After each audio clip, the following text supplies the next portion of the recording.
Olá, pessoal. Bom dia, boa noite, né? Eu acho que a gravação vai ficar disponível para ver depois, então não sei que horas vocês estão vendo, mas espero que estejam bem. E, inicialmente, eu gostaria de me apresentar. Meu nome é Wisa Milena, eu sou formada em Engenharia Elétrica pela UFESA Campus Caraúbas e atualmente estou fazendo mestrado no programa de pós-graduação em Engenharia Elétrica da UFESA e pesquisando na linha de telecomunicações e eletromagnetismo aplicado, mas meu trabalho eu também estou desenvolvendo, né, estudando um pouquinho a respeito da microeletrônica, né, na parte de desenvolvimento de circuitos integrados, e é por isso que hoje eu estou aqui para compartilhar um pouquinho com vocês a respeito dessa área.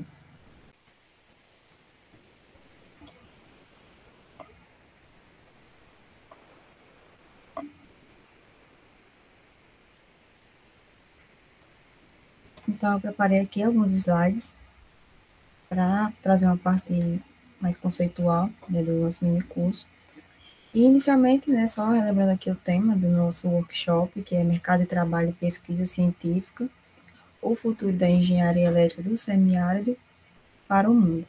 Então, vamos aqui iniciar o nosso mini curso de microeletrônica. Então, aqui é o roteiro da apresentação. Inicialmente, na primeira parte, vamos fazer uma introdução, né, falar um pouquinho sobre a história e trazer alguns conceitos. Na segunda parte, e apresentar alguns fundamentos da microeletrônica, alguns conceitos que são necessários para que a gente consiga desenvolver os nossos circuitos integrados. Na terceira parte, ele falar sobre os circuitos integrados, alguns conceitos também mais específicos. Na quarta etapa, a gente vai ver um pouquinho sobre as ferramentas de projeto, né, as ferramentas EDA. Na quinta etapa, vamos ver um pouquinho do fluxo de projeto de um circuito integrado. E na sexta etapa, eu vou fazer uma demonstração de da concepção do circuito integrado.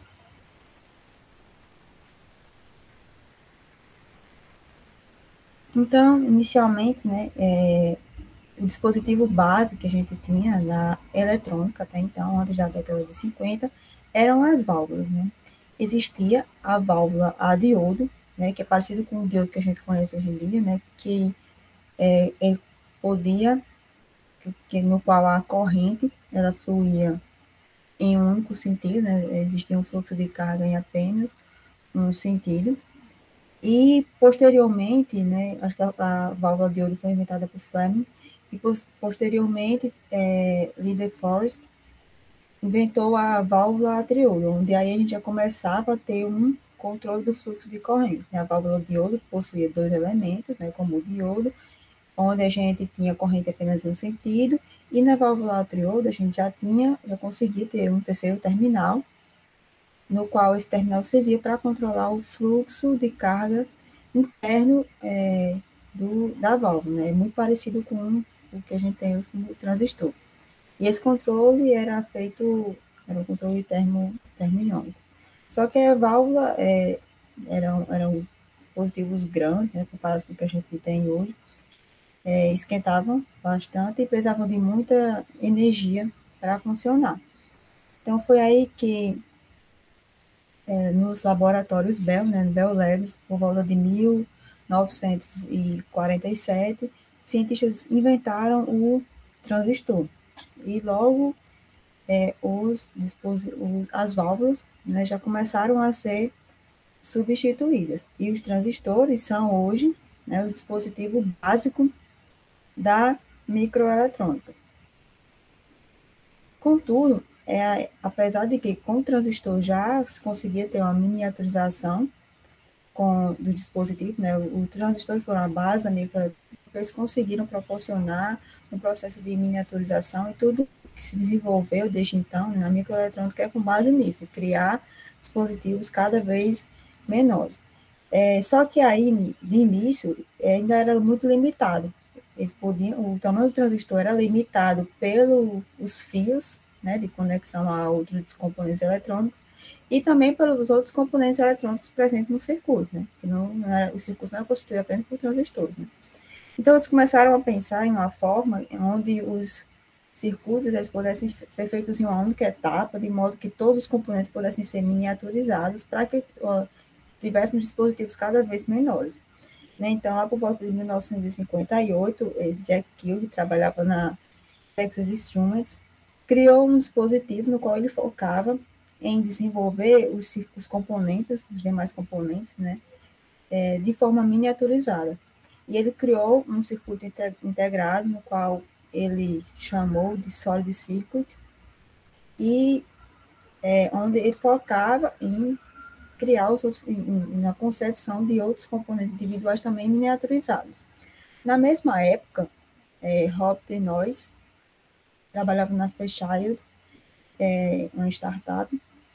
Ele criou, ele focou em criar também um circuito integrado em uma única etapa, só que ele focou mais na parte de conexões internas do circuito. De fato, conseguiu fazer isso. Então, e ambos, né, as duas ideias são base para o que a gente tem hoje nessa parte de circuitos integrados, né? Um focou detalhes de fabricação de componentes individuais e o outro nas suas conexões internas.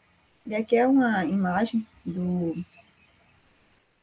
primeiro circuito integrado desenvolvido por Jack Kilby. Então, nesse sentido, a gente pode definir, né, que a microeletrônica, segundo Hasav, é a ciência de integração de muitos transistores em um único chip. E o que a gente tem hoje, né, são circuitos cada vez mais pequenos, né, dispositivos com milhares de transistores. E tudo isso, né, essa evolução, vem sempre perseguindo uma famosa lei, que é a Lei de Moore, que é uma lei constituída em 1965, é uma lei empírica, onde Gordon Moore disse que o número de transistores em um circuito integrado dobraria a cada 18 meses, mantendo o mesmo custo de fabricação, o mesmo espaço ocupado pelos componentes, ou até mesmo reduzindo. E a indústria, né, sempre busca manter essa lei viva, só que aí, há alguns anos, essa lei foi atualizada e, na verdade, a cada 2 anos, o número de transistores é dobrado, né? Não a cada 18 meses, mas a cada 2 anos. E atualmente a gente tem aqui, né, mais ou menos aqui em 2020, né, uma escala de 50 milhões de transistores, né, por milímetro quadrado. Então, a gente já tem aqui a Intel, né, que está trabalhando com a tecnologia já de uma tecnologia de 14 nanômetros. Na verdade, aqui é um exemplo, né, utilizando tecnologia de 14 nanômetros, mas eu acredito que já estão trabalhando com 10 nanômetros, né, e também acho que 7 nanômetros. E nesse exemplo aqui, a gente tem um circuito com 7 bilhões de transistores em 300 milímetros quadrados. O outro exemplo aqui, né, é da TSMC, que é o Apple M1, no qual já trabalha aqui com a tecnologia de 5 nanômetros e possui 15 bilhões de transistores em 120 milímetros quadrados. Esse gráfico aqui é só um gráfico mostrando a questão de densidade de transistores, né, comparativo das indústrias, aqui das foundries.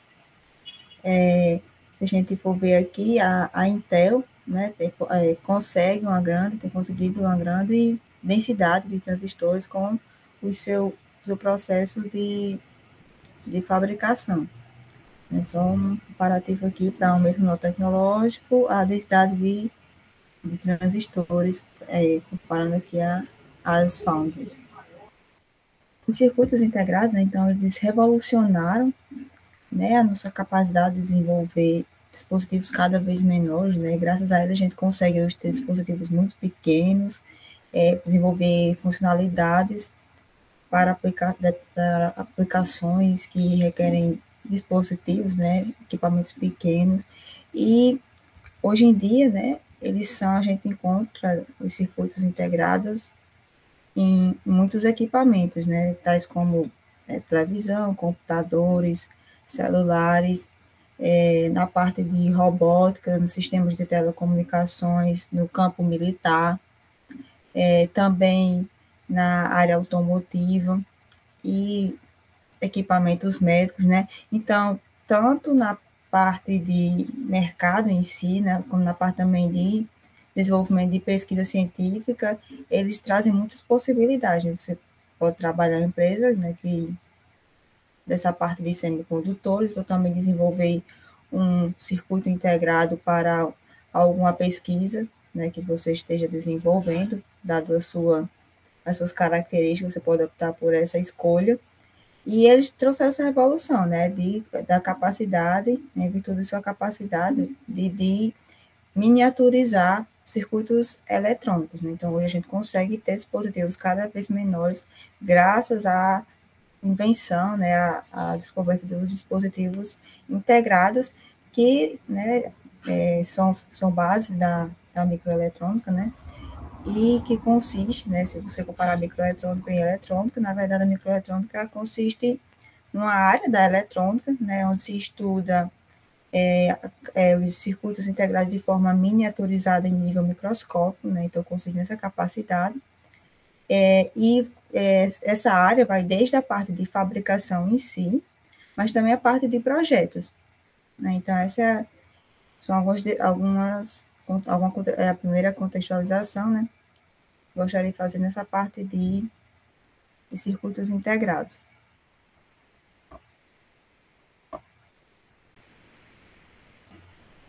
Então, como os circuitos integrados, né, os CIs, são implementados pelos processos de microeletrônica, é importante a gente conhecer os fundamentos, alguns conceitos básicos da microeletrônica para pavimentar o nosso conhecimento acerca dos circuitos integrados. Então, vamos começar aqui com a parte de alguns conceitos, de alguns fundamentos da microeletrônica.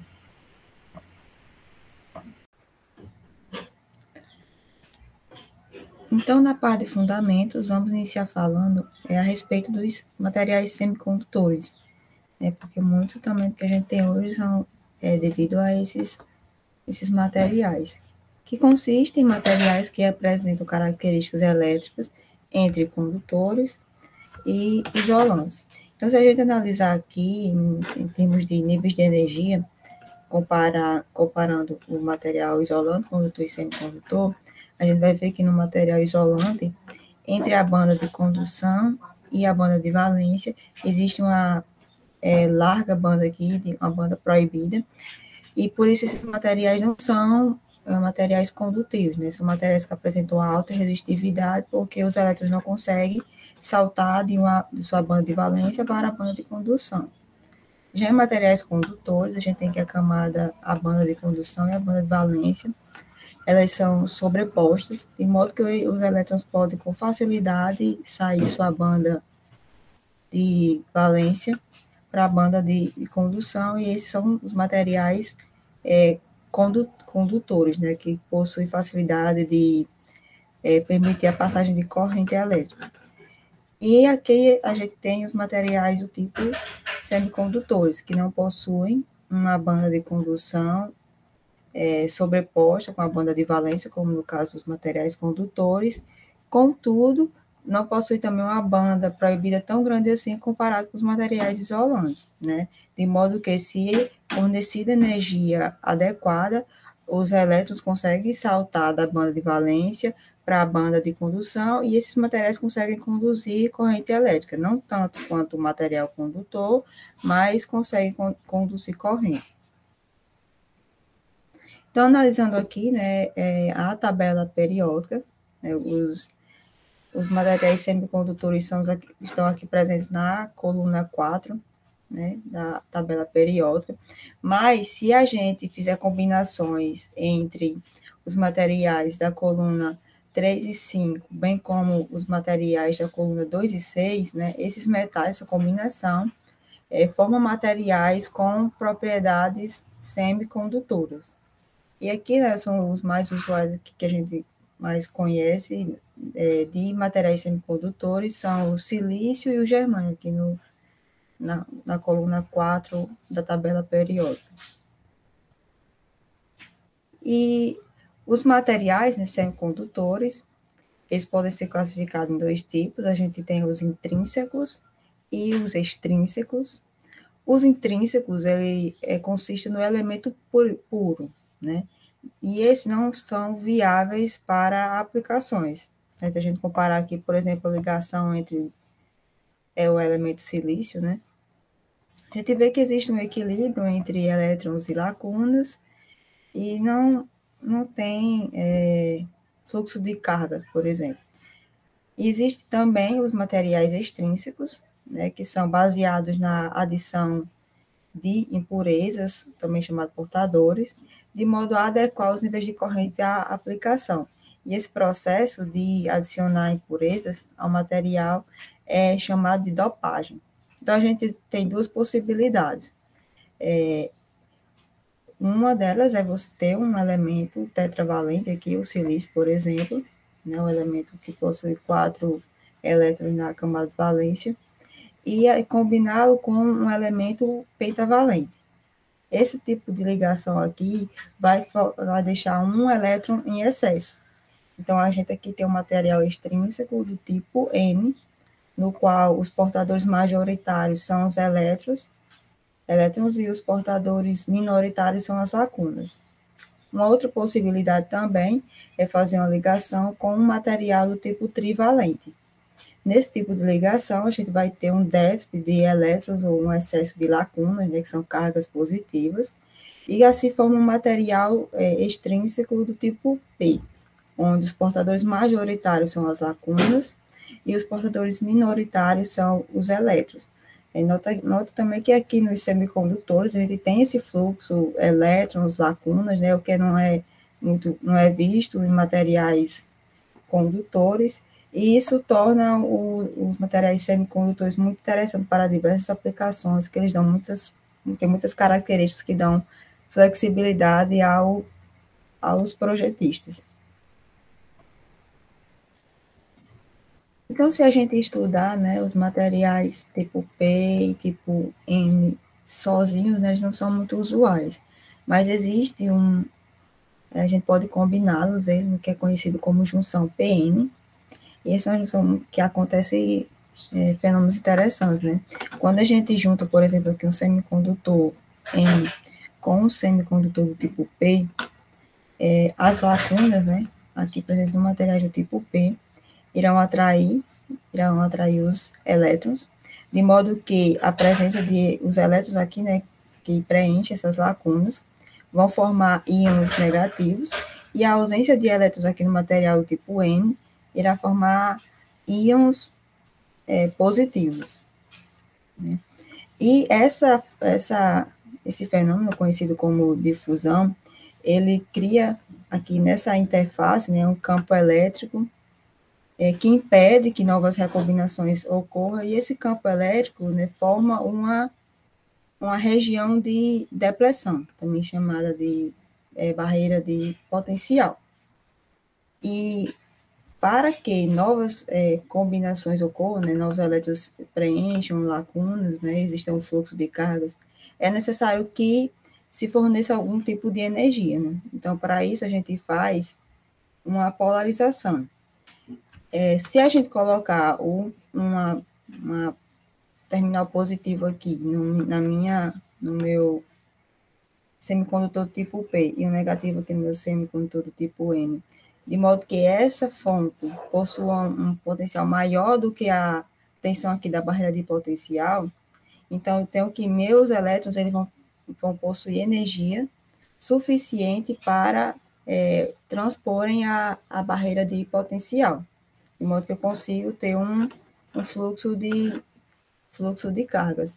E vale salientar também que essa barreira de potencial, né, está associada ao material, né? Por exemplo, no silício a gente tem que aproximadamente, né, em torno de 0,7 volts, né? Então, essa tensão aqui tem que ser maior para fornecer energia suficiente para as cargas.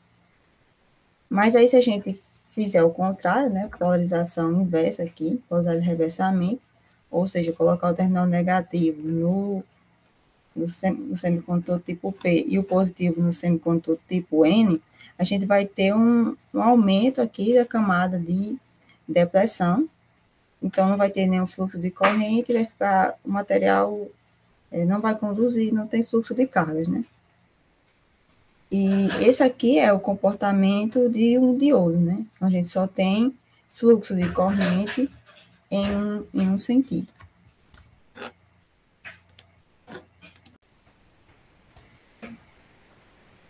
Então, um outro conceito aqui, né, é o da junção MOS. A junção MOS, ela é a base para o processo de fabricação CMOS, e uma boa forma de entender é a gente analisando o capacitor MOS. Né? A gente pegar aqui a estrutura de um transistor e fizer um corte, né? A gente tem aqui uma estrutura, uma junção do tipo MOS. Né? MOS, que significa metal, óxido, semicondutor. Isso porque, geralmente, esse material aqui, que é isolante, geralmente se utiliza o óxido de silício. Mas se a gente for utilizar o tipo de material, né, de forma mais geral, essa junção seria metal, isolante e semicondutor. E aqui é a base para a gente entender o processo de fabricação do CMOS, que é utilizado na hora de fabricar os circuitos integrados. Né? Então, se a gente fizer um corte ali, né, aqui nessa região, a gente vai obter uma estrutura parecida com essa daqui, onde aqui também na base aqui, né, a gente precisa colocar um outro metal de modo a fazer um contato com o material semicondutor. Então, a gente tem aqui esse metal, que normalmente é chamado de porta, né, ou gate, um substrato, né, do material semicondutor, nosso isolante e um ponto aqui de contato. E aqui, né, já nessa junção MOS, né, diferente da junção PN, a gente não vai ter uma tensão de polarização, mas uma tensão de controle que vai permitir a passagem de corrente, fluxo de carga, né, entre dois pontos. Então, a junção, né, junção MOS, possui alguns pontos de operação, a depender dessa tensão de controle, né, que é chamada aqui VG, que são o ponto de região de acumulação, banda plena, depressão e inversão. Na região de acumulação que ocorre quando eu tenho uma tensão aqui no gate muito negativa, né? Então, aqui no meu metal tem uma concentração de elétrons, e esses elétrons, eles atraem aqui para a interface do substrato cargas positivas, né? De modo que eu tenho aqui uma região de acumulação. Então, as lacunas são atraídas aqui para a interface do meu substrato. Mas aí, se a gente aumenta essa tensão, né, de modo a ter agora um VG nulo, né, um potencial igual a zero, aqui no meu gate, a gente tem uma situação chamada de banda plana, na qual os portadores, né, da minha porta aqui, do terminal gate, e os substratos estão em equilíbrio. Então, existe um equilíbrio entre a porta e o meu substrato do tipo P. Então, vamos supor que a gente aumente mais essa tensão VG, né? A gente agora tem um VG positivo. E nessa situação, o que acontece é que essa tensão, né, essas cargas positivas aqui no gate, vão atrair elétrons para a superfície do meu material substrato, formando uma região de depressão. Se a gente aumentar mais ainda, né, a gente tem agora um VG muito positivo, a gente vai ter uma grande concentração de portadores de elétrons aqui, né, na superfície do substrato P, de modo a ter uma inversão. Né? Agora, o nosso substrato, que antes era constituído de cargas positivas, né, em sua maioria, ou seja, os portadores majoritários eram lacunas, agora possui portadores majoritários os elétrons. Então, se a gente pegar essa configuração aqui, onde a gente tem uma inversão do canal, colocar aqui uma ilha, né, tipo N, uma outra ilha também, né, tipo N, a gente tem um caminho, um canal aqui para o fluxo de corrente. Então, é isso que ocorre aqui essa é a base para o nosso transistor, né? A gente tem uma ilha do tipo N e uma junção MOS aqui, né? E aqui, né, aqui está mais detalhado, onde aqui considerando o material do tipo N, né, o transistor tipo N, uma dessas ilhas é o dreno, a gente tem o metal que é o gate, né, que a gente já tinha visto, e a outra que é o source, né, dreno, porta, fonte, e o nosso substrato do tipo P. Isso, considerando agora um material, um transistor do tipo P, a gente precisa, né, a gente tem uma ilha do tipo P, né, fortemente dopada, outra ilha do tipo P, e precisa de uma região chamada de osso do tipo N ou N-well. Então, aqui é a configuração dos transistores NMOS e NMOS, né, do processo CMOS. Então, vamos agora ver como é que funciona, né, de modo geral, que os transistores, né, considerando primeiro um caso em que não exista potencial, né, ou seja, VG igual a zero. Nessa situação, a gente vai ter apenas uma região de depressão aqui, formada devido a essa junção PN que existe aqui, né. Se a gente aumentar o nosso VG, mas esse VG ele é menor do que o meu VT. VT, que é a tensão de threshold, também chamada tensão de limiar, né, é a tensão que é necessária para criar aqui um canal. Então, supor que o nosso VG ele ainda é menor do que essa tensão, então a gente tem aqui uma situação de corte, né, depressão. Nosso transistor ele não conduz corrente, não tem formação de canal aqui, mas aí eu tenho que a minha região de depressão aqui fica em toda essa área. Agora, se a gente tem um VG que é maior do que a tensão threshold, a gente já tem aqui uma formação do canal, de um canal do tipo N, considerando aqui um transistor do tipo N. Então, nessa situação aqui, nosso transistor já pode conduzir corrente, e o funcionamento dele agora depende da nossa tensão VD. Né? Vale ressaltar que o dreno e a fonte, né, aqui são iguais, a diferença é que uma a gente polariza com uma potencial menor, geralmente é a fonte, né? Tem uma polarizada com a tensão menor.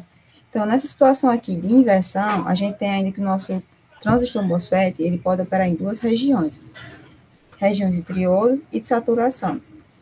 Considerando aqui que a gente tem um VD pequeno, ele é menor do que VG menos VT, a gente tem que o fluxo de corrente, e o nosso transistor MOSFET irá se comportar como um resistor, onde a corrente saída vai depender da tensão de entrada. Então, a gente tem aqui um resistor controlado por VG, né? Resistor controlado por tensão. Mas aí, se a gente aumentar muito essa tensão aqui, VD, né, de modo que ela seja maior do que VG menos VT, a gente vai ter aqui um aumento no campo elétrico e vai ter uma alteração no nosso canal. E nesse caso, nessa situação aqui, a nossa corrente, né, ID, ela não vai mais ser proporcional à nossa tensão de controle, né? VG, ela vai ser independente dessa tensão de VG. Então, aqui nesse caso, a gente tem uma condição de saturação. Então, até aqui, né, a gente viu a junção PN, a junção MOS, que é a base para o processo CMOS, que a gente vai ver que é o processo mais utilizado na hora de fabricar um circuito integrado. E a gente viu a estrutura, o funcionamento de um transistor que é o dispositivo base da microeletrônica. Né? Isso aqui foi o tópico que a gente viu nessa parte de fundamentos de microeletrônica. Agora vamos ver alguns conceitos na parte de circuitos integrados.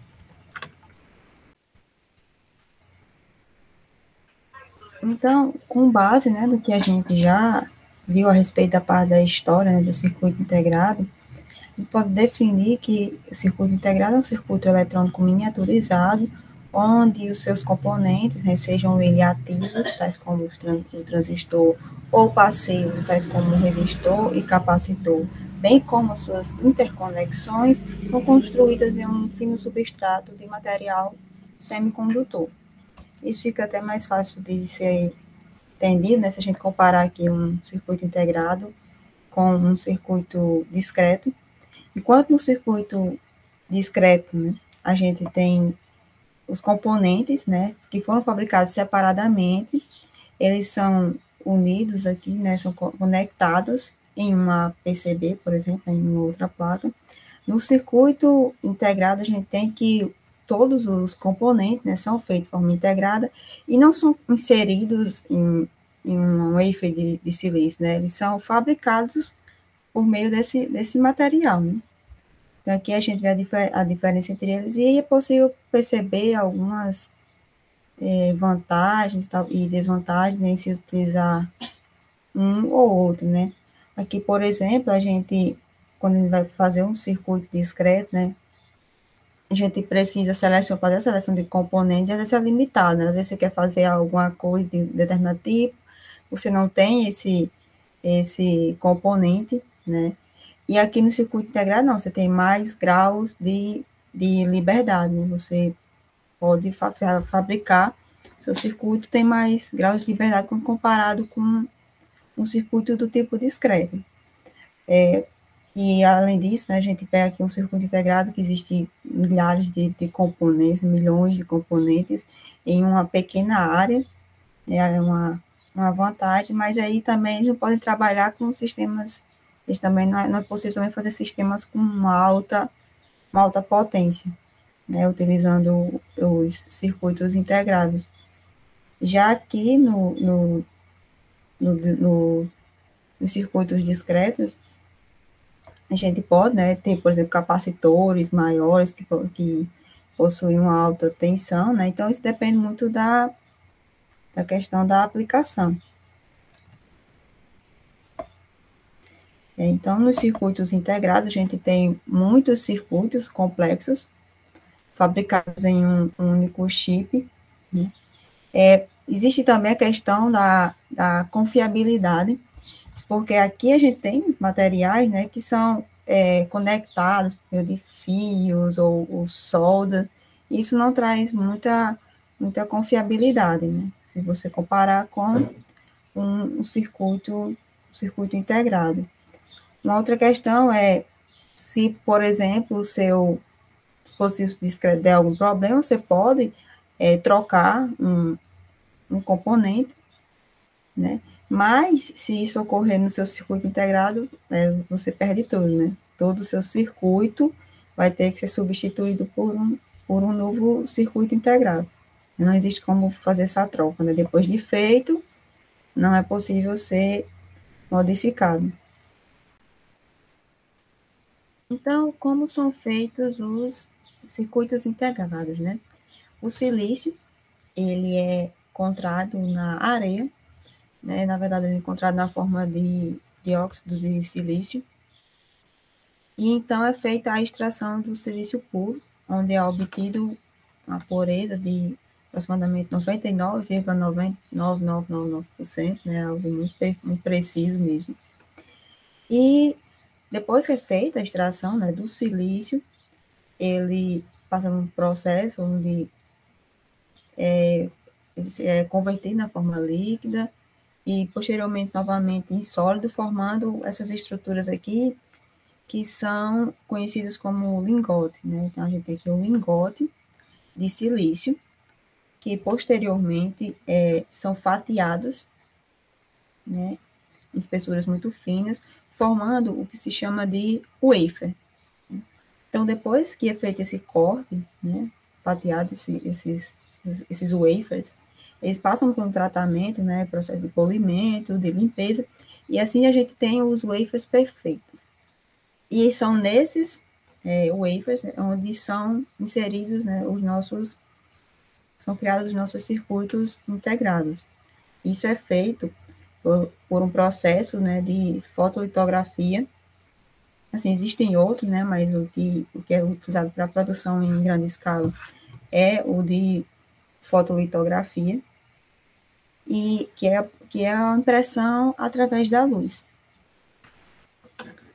Então, aqui, né, esse processo baseia-se em utilização de produtos que são sensíveis à luz, né, nos quais as máscaras que são inseridas na hora do layout do CI, né, que são inseridas por nós, engenheiros, projetistas, essas máscaras, elas vão filtrar aonde a luz vai e aonde a luz não vai, né? De modo que a parte que fica exposta à luz, ela fica solúvel, depois é removida, e a parte que é protegida da luz, ela se mantém sólida e depois recebe um tratamento químico, né? E esse processo é realizado diversas vezes, colocando camada sobre camada e assim formando os nossos circuitos integrados, né? Então, a luz UV transfere o nosso layout para os wafers de silício perfeito, né? E depois, esse processo de fabricação, né, do nosso chip, a gente envia para um processo de encapsulamento, né? Existem alguns tipos de encapsulamento e depois, né, que nosso circuito está feito, existe essa etapa de encapsulamento, posteriormente, a etapa de teste, né? Então, assim, é feito o circuito integrado, né, da areia até o projeto que a gente quer.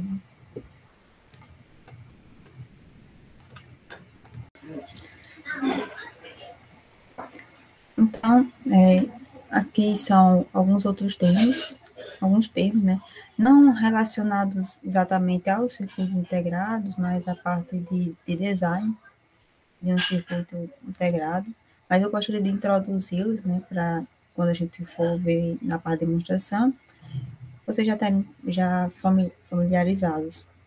Então, o primeiro deles é o DRC, ou Design Rules Check, consiste em uma verificação física do seu projeto, do seu layout, para saber se ele atende às especificações impostas na fabricação, né? Então, a Foundry, né, que é a fábrica, vai fazer seu chip, ela fornece uma série de regras de projeto, né? Então, por exemplo, você tem que uma espessura mínima para o seu gate, né? Uma largura mínima, perdão. Então, por exemplo, se a largura mínima para mim, o meu gate tem que ser 150 nanômetros, eu não posso fazer um gate com 120 nanômetros, né? Então, aí a gente vai ter um erro de DRC. Então, essa verificação, né, esse DRC, ele vai ser justamente importante para que seu chip seja fabricado, porque caso ele não atenda a essas especificações, não vai ser fabricado. Um outro conceito aqui, né, é o de extração de parasitas, que essa etapa é realizada após você fazer o seu layout, onde nessa etapa é criado um netlist, né, um arquivo indicando as capacitâncias e resistências parasitas presentes no seu circuito, né? A gente vai ver capacitância entre substrato e um metal, entre metais, enfim, uma série de parasitas existentes no seu circuito. E aí, a depender, né, se esses parasitas eles forem danificar alguma coisa no funcionamento do seu circuito, né, não forem interessados, você pode alterar o seu layout, né? É uma forma de analisar o seu projeto. Outro detalhe, uma outra etapa também, é a do LVS, né? Layout versus esquemático, no qual o objetivo principal é comparar o layout com o esquemático que você criou no início do processo, né, do design do seu chip. Né? Então, inicialmente, você cria um esquema, né, o esquemático do seu circuito, e depois que é feito o layout, é realizada essa verificação, né, de LVS, comparando o layout com o esquemático, né, analisando conexões, roteamento de energia, verificando os dispositivos que você utilizou, os pinos, enfim, é feito esse comparativo de modo que o seu layout corresponda exatamente àquilo que você pensou inicialmente lá no esquema. Então, alguns outros conceitos, é o de tecnologia de fabricação e processo de fabricação. Na tecnologia de fabricação, né, a gente vai analisar as tecnologias que utilizam, por exemplo, substrato tipo P, né, composto do tipo N, são as mais tradicionais, eu até já mostrei, né, aquele modelo, o modelo do transistor, que é feito, né, com substrato tipo P e poço do tipo N. Existem também tecnologias que utilizam o isolamento no óxido, tecnologia 3D, né, que faz parte da evolução aí dos circuitos das tecnologias de fabricação. E quando a gente fala em tecnologia de fabricação, a gente também se refere ao comprimento do canal do transistor, né, aquele canal que eu mostrei lá na parte de fundamentos, né, que é criado na hora que você polariza, na hora que você tem uma tensão de controle suficiente no seu transistor. E a gente tem aqui, por exemplo, 10 micrômetros, 0,5 micrômetros, são tecnologias mais antigas. Tem 180 nanômetros, que ainda é muito utilizada em circuitos analógicos, 45 nanômetros, muito utilizado em circuitos digitais, 130 nanômetros é o que a gente vai explorar posteriormente, e já algumas menores, né, cada vez menores, 7 nanômetros, 5 nanômetros, e aí tendendo já para 3 nanômetros. E quando a gente fala, né, em processos de fabricação, a gente está falando mais com relação ao o material utilizado na hora de fabricar, né, o seu circuito e também o fluxo do processo. Então, por exemplo, os processos que utilizam o silício, né, são aqueles processos CMOS e esse bicemóis aqui. Existem também os processos que utilizam os semicondutores puros, né, silício, germânio, ou ainda combinação, né, como o caso aqui do arseneto de galho. Com relação à parte aqui de como ao tipo, né, de fabricação, o que domina é a fotolitografia, né, que é a impressão por luz, que eu já expliquei anteriormente, né, brevemente como é que funcionava. Ela que é a mais utilizada para a fabricação em grande escala, né? Existe já também a litografia por feixe de elétrons. Ela não é utilizada para fabricação em escala porque é muito lenta, mas é muito rica em detalhes e tem ganhado espaço na parte de circuitos integrados fotônicos. Então, vamos mostrar aqui, né, como funciona o mercado, né, dessa parte de semicondutores, inicialmente falando sobre as foundries, né, que consiste nas empresas, nas companhias, né, que fazem, de fato, fabricam o circuito integrado. Né? Aqui a gente tem alguns exemplos, né, TSMC, Intel, né, que são empresas que fabricam, né, Samsung, que fabricam que tem a fábrica, né, de circuitos integrados, e a sua capacidade, né, de acordo com o site aqui, pode ser medido de acordo com a capacidade de wafers, né? Porque quanto mais wafers elas conseguem produzir, mais chips ela tem capacidade de fabricar, né? Então, as foundries são as empresas que fabricam os dispositivos, os chips. Aí a gente também vai ter as fabless, que consistem em empresas que não possuem, que terceirizam essa parte de fabricação. Então, elas fazem o projeto do chip, vendem esse chip, com toda a parte de fabricação é terceirizada. Então, aqui alguns exemplos, a Qualcomm, a NVIDIA, a AMD, são alguns exemplos aí dessa parte de fabless, que são as empresas que projetam fazem a venda, né, dos chips, contudo, elas terceirizam essa parte de fabricação. Então, elas se concentram mais nessa parte de propriedade intelectual, e a parte de fabricação elas mandam para outras empresas que, no caso, são as foundries. Aí, ainda dentro do segmento de mercado, a gente tem as IDMs, que são as empresas que tanto projetam, quanto vendem, quanto tem também as fábricas, né? São empresas que fazem tudo, desde o projeto, fabricação e venda de circuitos integrados, né, de chips. Então, aqui são alguns exemplos de IDM, né, Texas Instruments, e a Intel, né? Elas fazem desde o projeto em si até a parte de manufatura e também de venda, né, posteriormente. Então, teoricamente, a IDM, né, elas não terceirizam nada, contudo, né, recentemente, elas têm algumas, né, têm mudado um pouco essa política e têm terceirizado alguns projetos para outras companhias, né, os mundos de negócio. E aqui a gente tem também as design houses, que se concentram nessa parte de propriedade intelectual, ou seja, de projetar os circuitos integrados, de modo geral, né, majoritariamente, elas projetam esses circuitos integrados para as empresas do tipo fabless, né, então elas não vendem o chip diretamente.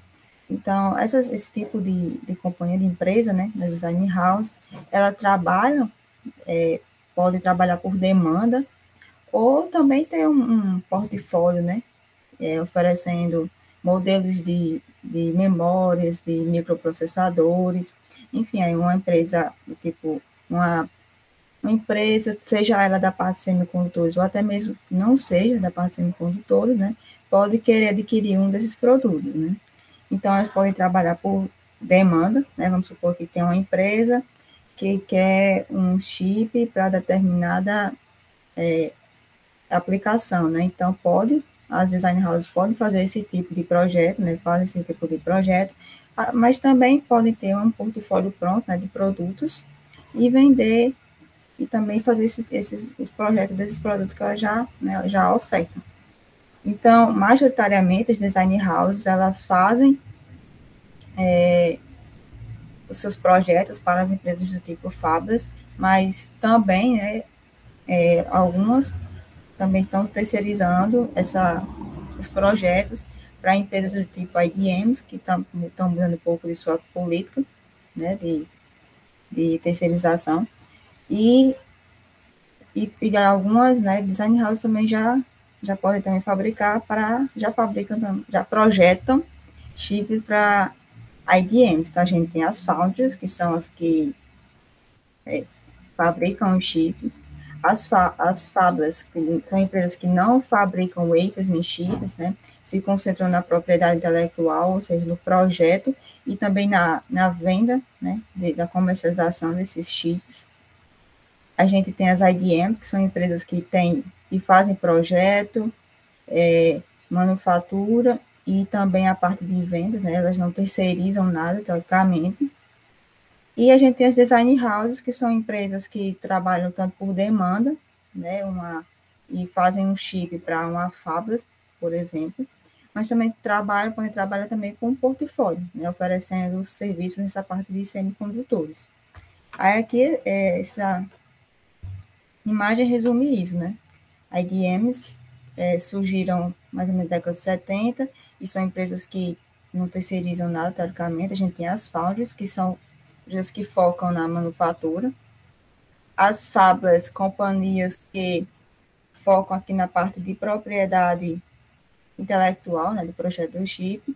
E as design houses, que têm emergido na última década, e também foca nessa parte aqui, né, de propriedade intelectual, não comercializam, não vendem diretamente o chip, mas comercializam eles para as empresas do tipo fabless e recentemente também para empresas do tipo IDMs. E Falando mais aqui um pouquinho a respeito, né, do projetista de circuitos integrados, existem projetos, né, pode atuar tanto na parte analógica, ou do tipo AMS, né, Mixed Signal.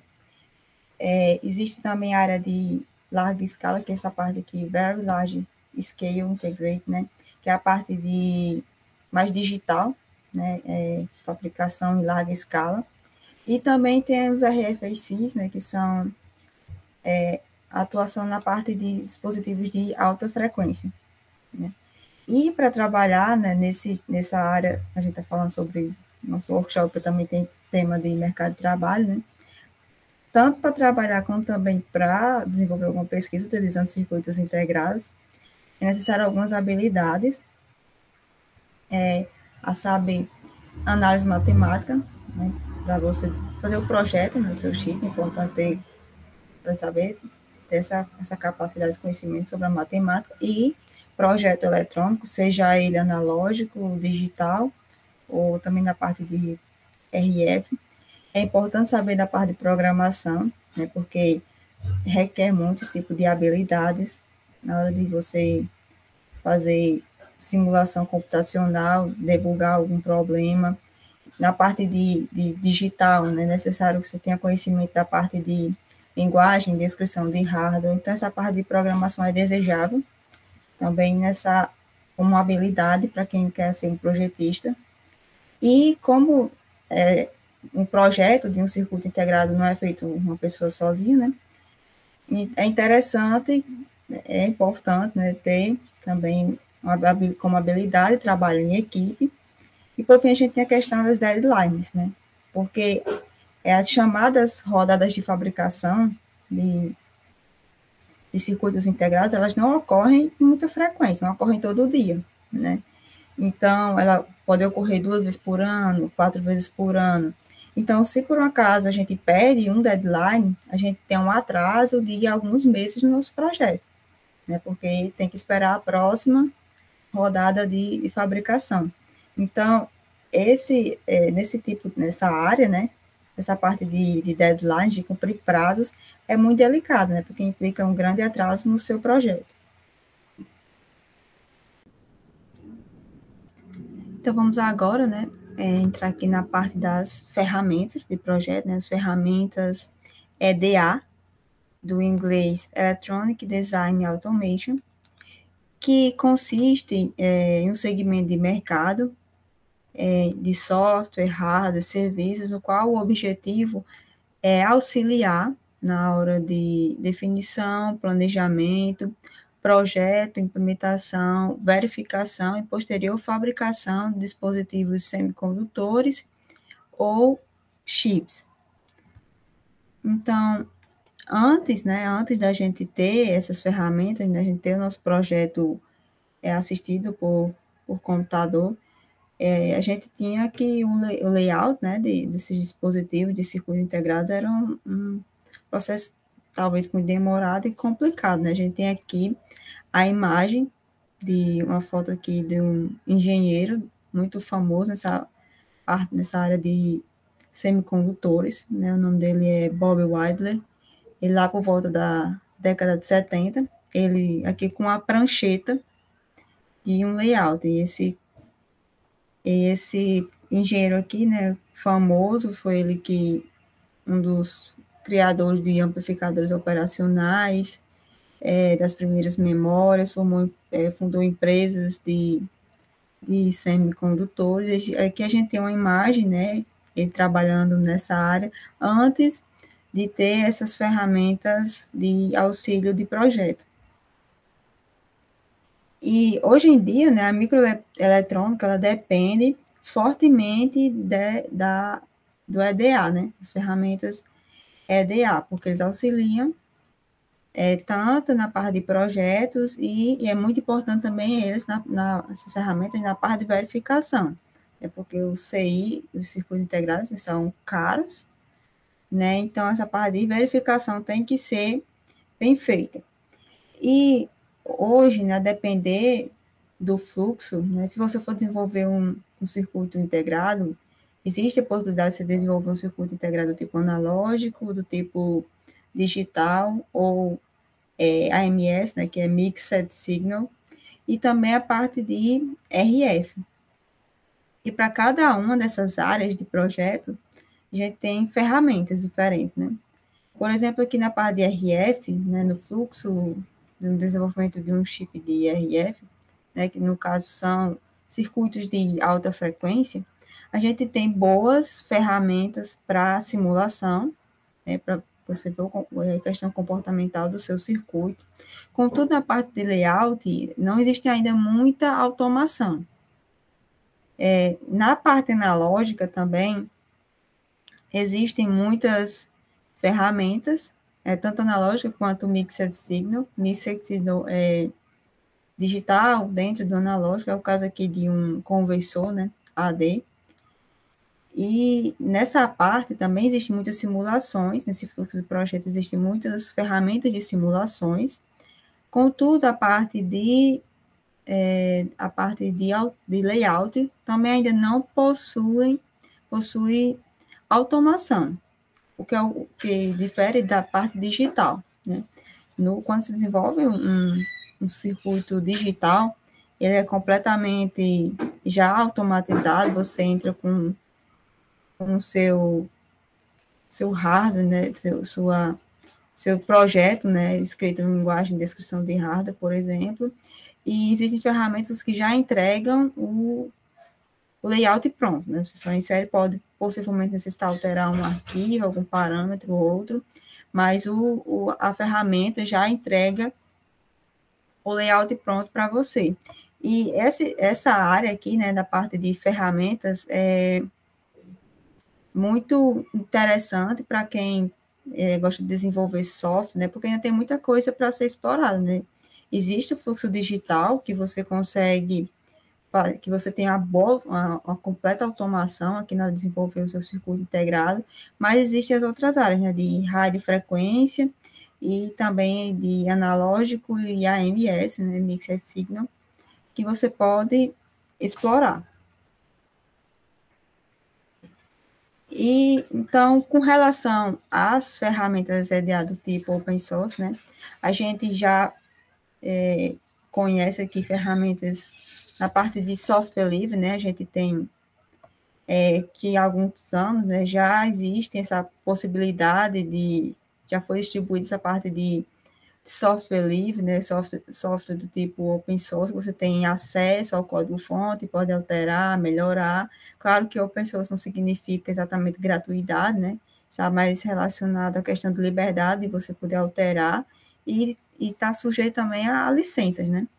Mas a gente já teve essa revolução aqui na parte de software, na parte de hardware também, e atualmente, bem recente mesmo, acho que ano passado, a Google está patrocinando, junto com a Skywater, um PDK, né, de modo que você tem um completo fluxo de desenvolvimento de um sistema ASIC, né, que ASIC significa circuito integrado para aplicação específica, né, você tem a possibilidade de criar o seu circuito integrado completamente, ferramentas completamente open source, né, porque a gente já tem ferramentas EDA, né, do tipo open source, o RTL Design aqui é o nosso projeto, e agora a gente também tem acesso a um design kit da Skywater também de forma open source, de modo que a gente pode criar os nossos projetos, né, e aprender e conhecer melhor sobre essa parte de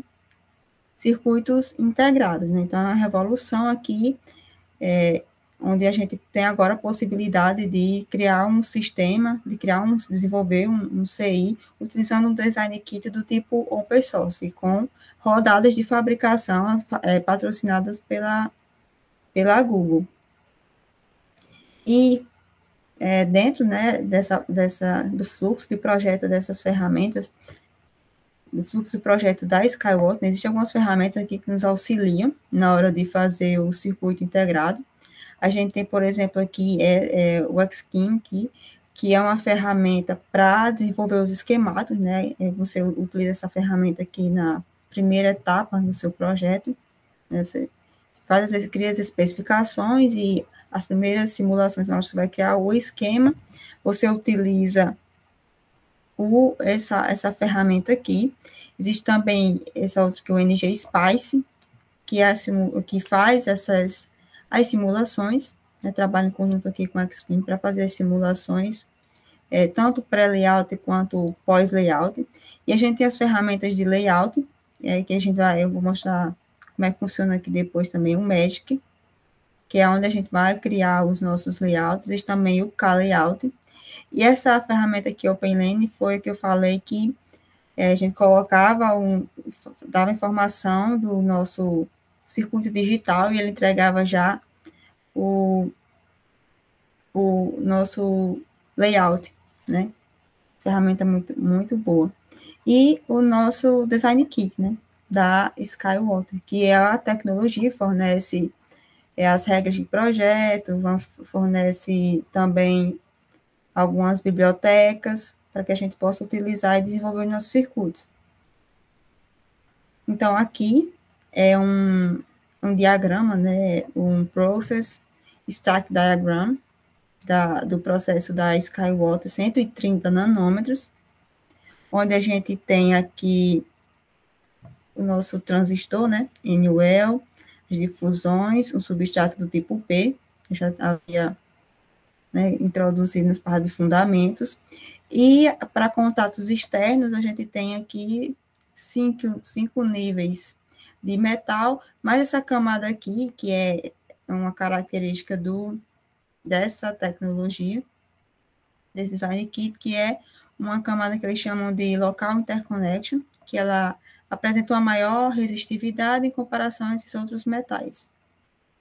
Então, aqui é um diagrama do processo da Skywater 130, né? Que a gente vai explorar mais daqui a pouquinho.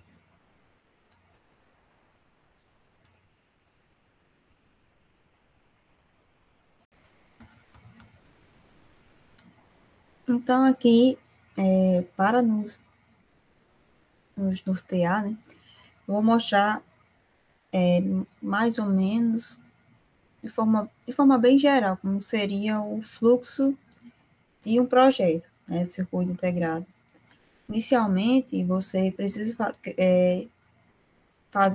verificar as especificações, né, do seu projeto, o que é que você quer obter com ele, quais entradas, saídas, se quer que opere em determinada frequência, enfim, tem que criar as especificações do seu projeto. Depois você cria o esquemático, posteriormente, quem sabe um símbolo, né, depois você faz um test bench, né, para que você possa fazer as simulações. Aí você verifica se essas simulações, que são as simulações pré-layout, se ela atende às especificações. Se não atenderem, aí você volta aqui, né, e refaz essas etapas. Mas caso elas atendam, né, aí você já parte para a parte de layout. Depois que você faz o seu layout, você faz a extração dos parasitas.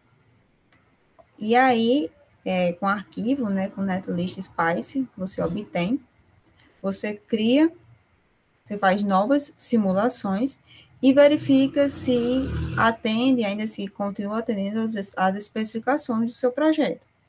Se não, você volta aqui e talvez faz uso de alguma técnica de layout para melhorar alguma questão, né, reduzir alguma capacitância parasita, enfim, você altera o seu layout. Mas caso esteja tudo bonitinho para você, então você parte para as verificações finais, né? Que são, aí, e posteriormente, a gente vai para fabricação, depois encapsulamento e teste. Então, só as imagens aqui, né, para ficar melhor visualizar. Aqui seria o esquemático, né, de um circuito, que no caso é o circuito de um inversor que a gente vai fazer. E aqui é um Netlist Spice, que é como se fosse um texto representando esse circuito aqui. O Spice, né, é o simulador que roda, né, o simulador padrão da indústria, e por trás dele ele roda esses arquivos, né? Então, quem quer se aprofundar na área é importante ter familiaridade com esse tipo de arquivo, né, o Netlist Spice. Mas aqui, isso aqui é bem simples, né? É só definir aqui onde estavam os meus transistores, as fontes, né, de alimentação, esse daqui, né, de 1,8 volts, meu sinal de entrada e os meus transistores, né? E aqui a gente passa as conexões, né, onde o dreno, o gate, a fonte e esse terminal aqui que é chamado de corpo, onde eles vão estar conectados. E aqui são só alguns controles aqui para a nossa simulação. Então, isso aqui correspondem à descrição do mesmo circuito, só que aqui nível de esquemático e aqui utilizando um Netlist Spice. Na parte de simulações, as simulações que você vai utilizar depende do seu projeto, né? De modo geral, se a gente vai fazer um projeto tipo analógico, as simulações mais usuais são análise DC, AC, transiente, talvez ruído e linearidade. Na parte de Mixed Signal, existem simulações mistas, transientes e simulações de envelope. E para circuitos, né, projetos de alta frequência, a gente analisa parâmetros S, simulações eletromagnéticas ou simulações no domínio da frequência. Então, depois, na etapa de layout, que é um layout de um circuito inversor, né, então a gente faz esse layout aqui utilizando o Magic. Depois que é feito esse layout, faz a extração dos parasitas e é realizada a simulação considerando esses parasitas. Aqui a parte de demonstração, né? A gente vai fazer nosso primeiro layout, aqui utilizando as ferramentas de fluxo de projeto da tecnologia Skywalker, 130 nanômetros. E quando a gente vai aprender a programar, né, o primeiro algoritmo, né, que a gente faz é sempre um Olá Mundo, né? No caso aqui dos circuitos integrados, o nosso Olá Mundo, digamos assim, é um circuito do tipo inversor. Então, a gente tem aqui uma imagem ilustrativa em níveis de layers, né, de camadas, do nosso esquemáticozinho aqui do inversor, que consiste no circuito onde a gente entra com o sinal e ele é invertido aqui na minha saída. E essa outra imagem aqui é que vai nos auxiliar na hora de fazermos o layout.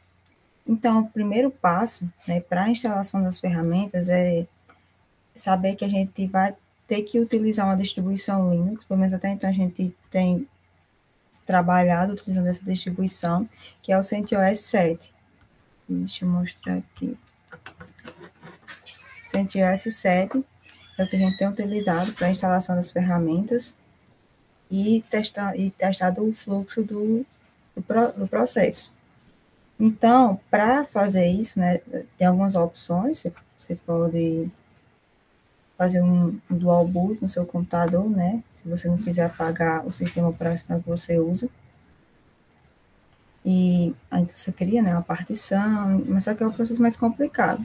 E tem também a opção de você baixar uma virtual machine aí no seu computador, né, que é baixar, aqui é um exemplo, né, de uma máquina virtual, aí baixa a imagem do CentOS,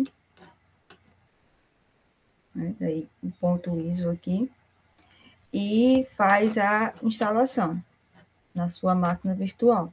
Claro que uma máquina virtual é um pouco mais lenta, mas funciona perfeitamente. Então, esse é o primeiro passo que tem que ser feito para conseguir acompanhar a demonstração. Então, tem que baixar, instalar a máquina virtual, baixar a imagem do CentOS, o ponto ISO, configurar e fazer a instalação do CentOS, a versão CentOS 7. Esse arquivo aqui, né, como eu mostrei anteriormente, é um guia de instalação, né, feito pelo professor Francisco Brito.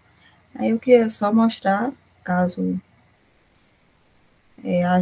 que poder ajudar vocês na parte de instalação e configuração da máquina virtual. Né? Inicialmente precisa baixar e instalar, né? Indica aqui o VirtualBox, vai baixar a imagem do CentOS, o arquivo .iso, e aqui é a parte da configuração.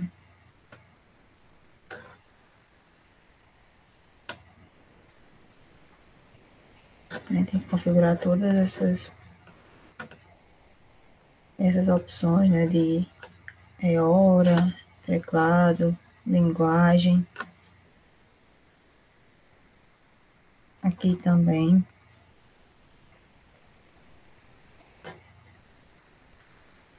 Criar o usuário, né, e o root. E depois algumas configurações, né, de internet.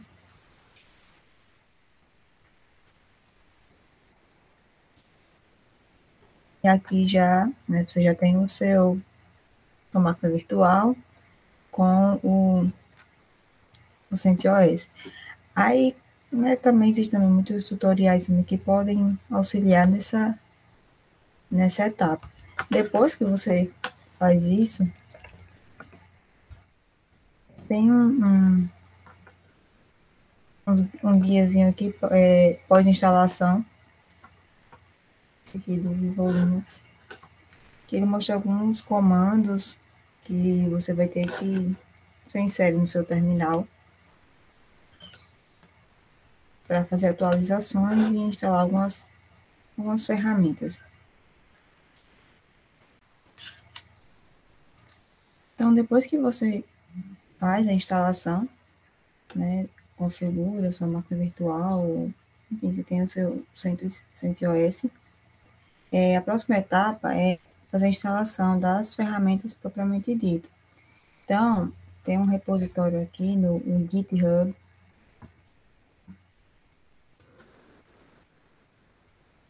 mesmo se não tenha conta aqui, você consegue acessar, que é do professor Brito. Você digita Sky 103 underline Scale. Aí você consegue achar aqui esse repositório, onde nele a gente vai encontrar os scripts para fazer a instalação das ferramentas, né? Então, aqui, né, nos pré-requisitos, ele deixa claro aqui que a gente necessita ter a instalação do CentOS.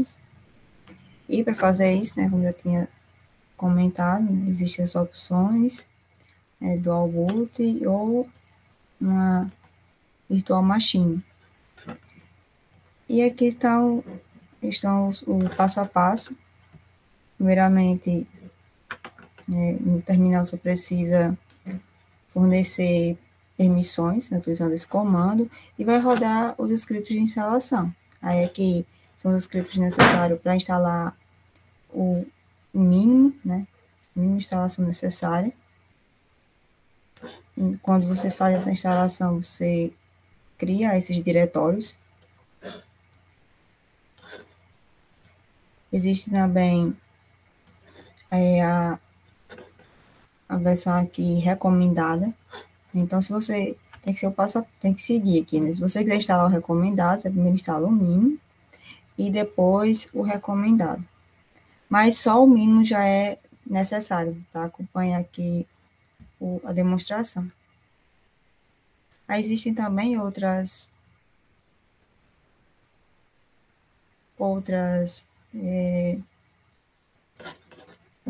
instalações aqui, né, para fluxo digital, né, que instala algumas outras ferramentas. e fluxo RF, né, também. Enfim, traz aqui alguns, o guia, né, de instalação para as ferramentas.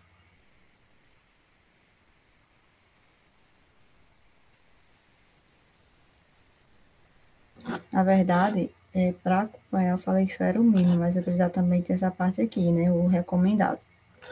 Porque nela que a gente vai instalar o Xkin, né, que a gente vai precisar para fazer os nossos esquemáticos na simulação.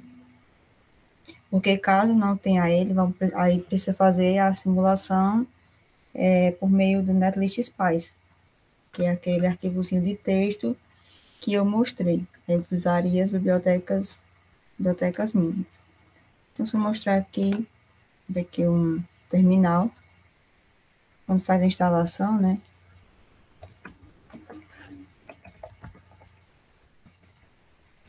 A pasta é de ATOOLS.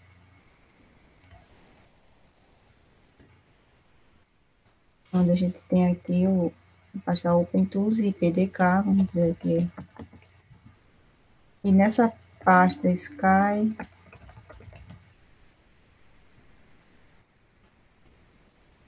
a gente tem as bibliotecas aqui no libs.tech.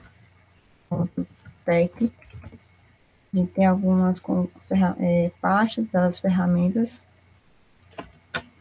que a gente vai utilizar, né? Como, por exemplo, o Mesh.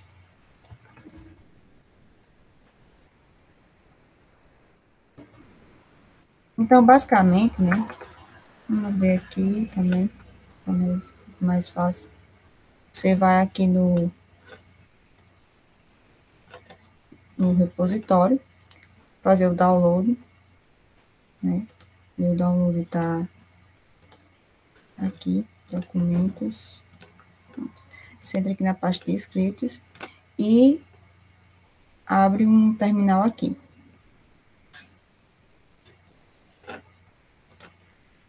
Pronto. Feito isso, você começa a executar esses comandos.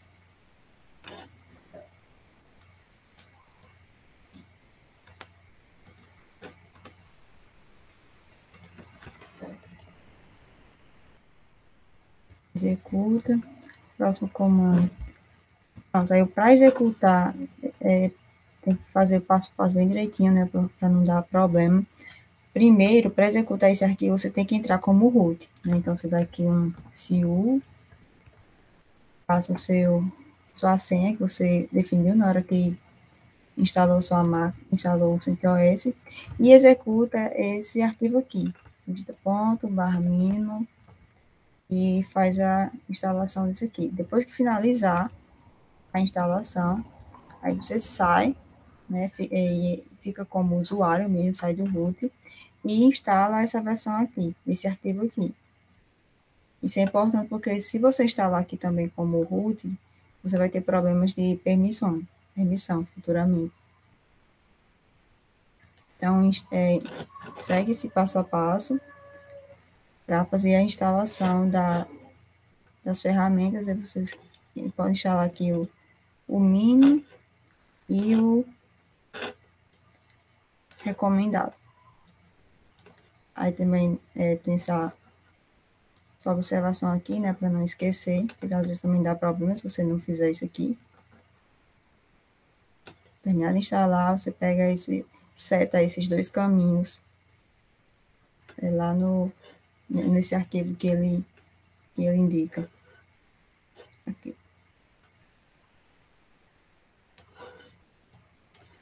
Pronto, então, instalado fechar aqui, instalado as ferramentas, né? Vou mostrar aqui para vocês o Xkin.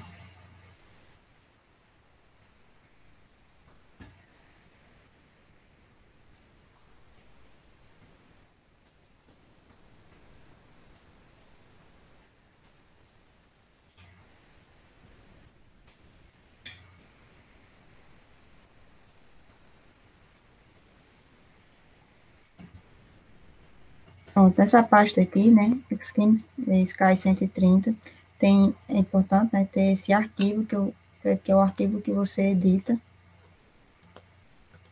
Não, na verdade não é esse. Mas ele tem que ter esse arquivozinho aqui, né, o Xcode RC. É para abrir, né, o programa, só digita aqui, Xcode.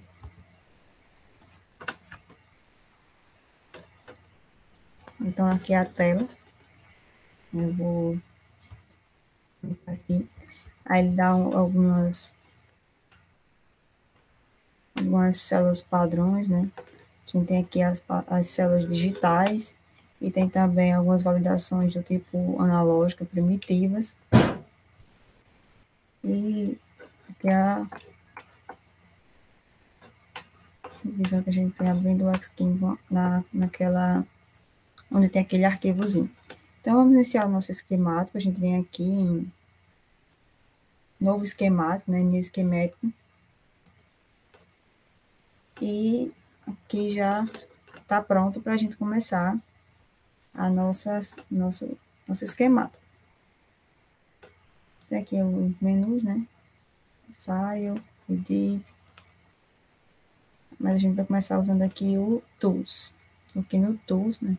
Vamos em inserir símbolos. Acho que eu vou desligar a câmera para ficar, acho que a tela maior.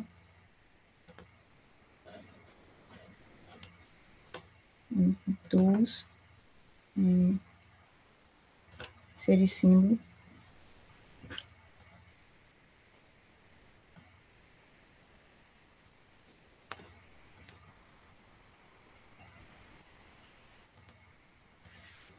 E aqui a gente tem, né, tem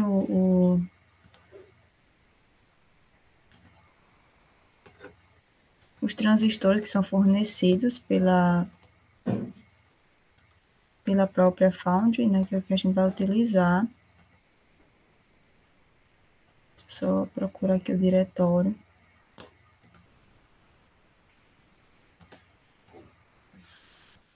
Home. Aí do usuário, no caso é o Isla. Aí Sky 130 Scale. Xkin 130. Sky 130 FDPR.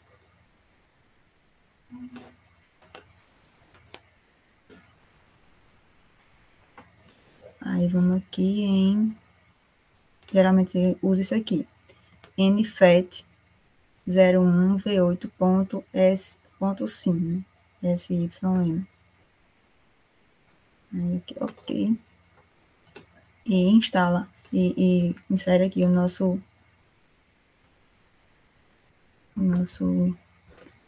transistor. Insere primeiro o NFET.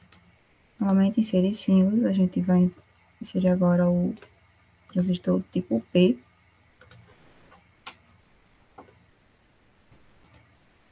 Vai colocar ele aqui em cima. Pronto, então, só mostrar aqui onde é que eles estão. On.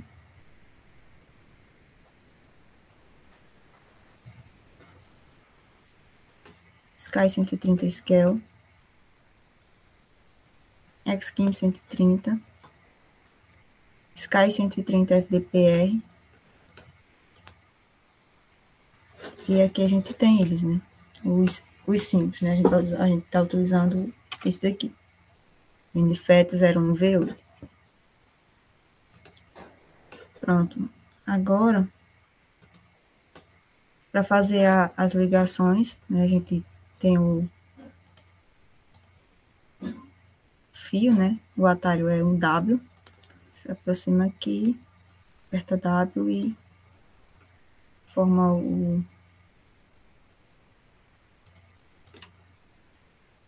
a sua conexão. Falta inserir também, vamos aqui inserir em símbolos, inserir as fontes, né, fonte de entrada, e isso vai estar nessa biblioteca Devices, que está abrindo aqui já como padrão. Deixa eu só ver o diretório. Aqui, Devices.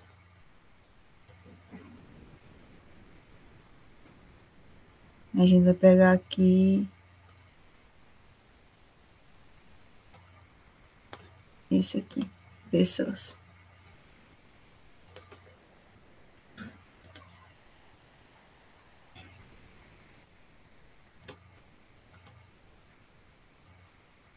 No inversor, né, a gente tem os gates conectados.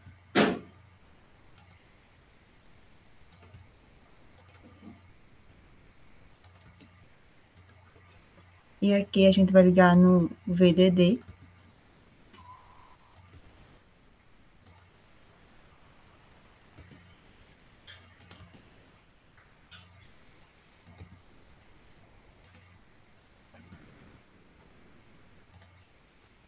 Então, o VDD dessa tecnologia, né, padrão é 1.8 volts. Falta pegar o GND.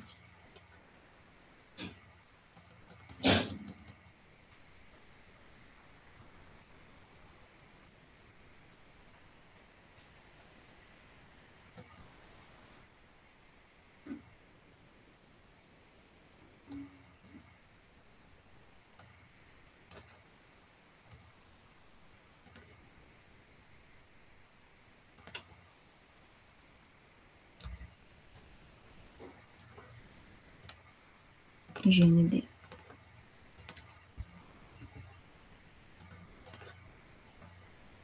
E aqui na saída a gente pode colocar um pino, que é o pino.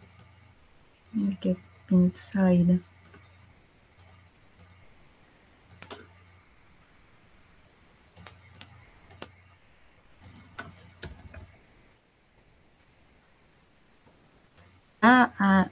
Editar qualquer coisa, você digita, você aperta o lado direito e lado direito do seu mouse. Então aperta aqui Q, seleciona e aperta aqui. Aqui na fonte de entrada, vamos colocar vamos colocar aqui uma fonte, um pulso. Se a gente quiser ver a definição, né, a gente consegue achar aqui energia Spice manual. Para definir um pulso,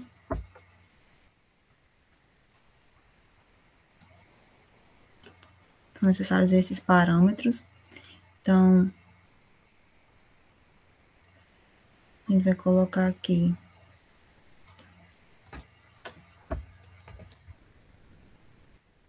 entre aspas,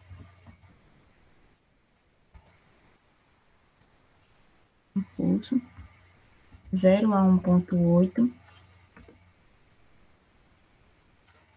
10 picosegundos,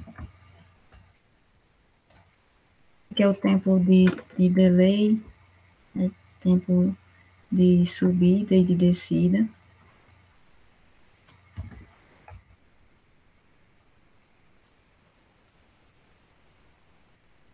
A largura de pulso, colocar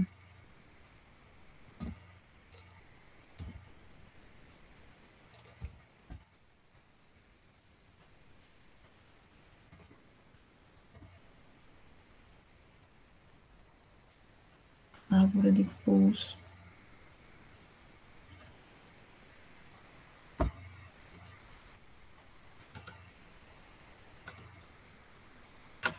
O período aqui é 5.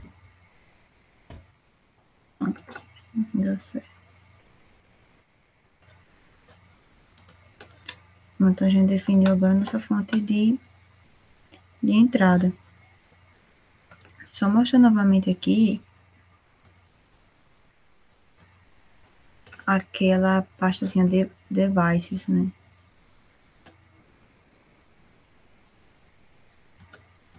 Que eu acredito que está em EDA Tools.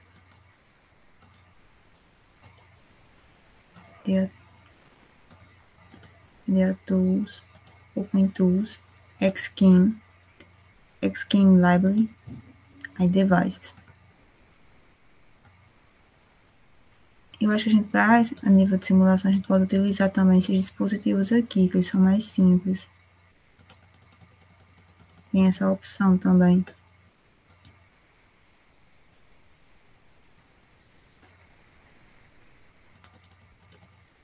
Mas aqui é onde tem a gente vai encontrar os pinos, né, de entrada e saída. Encontra capacitores, enfim, vários símbolos para as nossas simulações. Aqui no P, transistor tipo P, a gente conecta esse terminal no VDD e esse outro aqui no transistor N, a gente conecta no GND.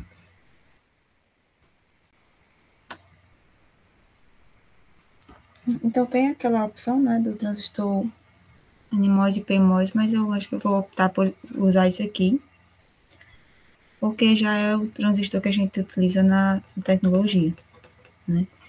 Então, para utilizar ele também, né, se você clicar aqui com o botão o lado direito do mouse, você consegue alterar alguns parâmetros. Aqui tem muitos parâmetros, mas o que é interessante para a gente é só largura e o L e o W do transistor. Então, o L aqui, que está especificando, é o valor do L mínimo. E aqui é um valor padrão, né? Geralmente vem com um micrômetro aqui no W. Então, vamos alterar aqui, né? Esse para o N, primeiro para o transistor N, vamos utilizar o valor mínimo. Vamos sempre utilizar as dimensões mínimas aqui para esse transistor, para essa demonstração. E a largura mínima que a gente vai utilizar vai ser 0.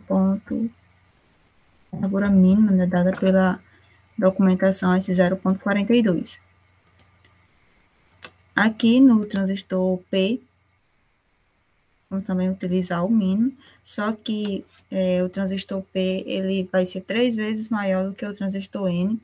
Isso é uma característica que existe porque a questão de velocidade, o transistor P ele é mais lento. Geralmente ele é maior 3 a 5 vezes, eu acho, do que o transistor do tipo N. Então, vamos colocar ele aqui com 1,26 micrômetros. Então, tá pronto aqui nosso esquemático, utilizando o Xscheme. A gente definiu nosso transistor tipo P, transistor tipo N, fonte, entrada e a saída. Vamos agora salvar, né? File, aí vem aqui em Save.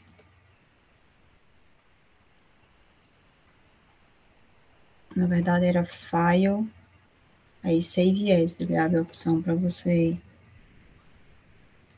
digitar o nome.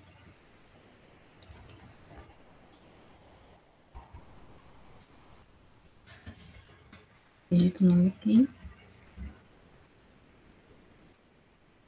Ok.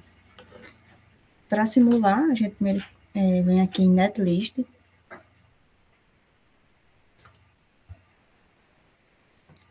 Depois vem Simulate.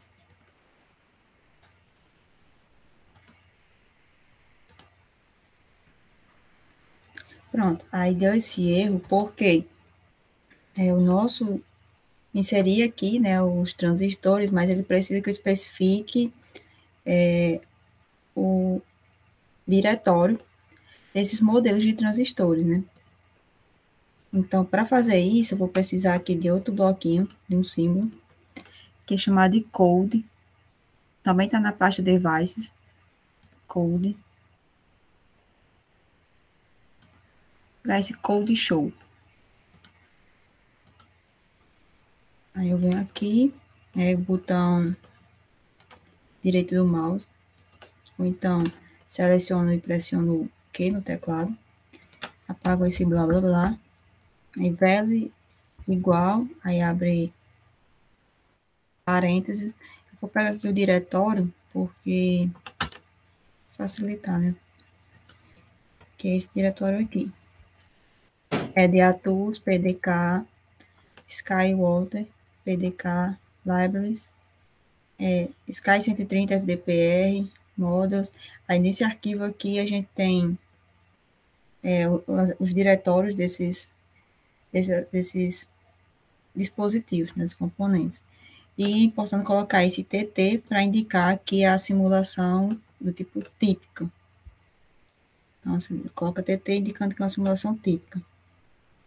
Então, feito isso, né, aqui, ok. A gente agora vai salvar novamente. File, Save, Netlist. Vamos simular.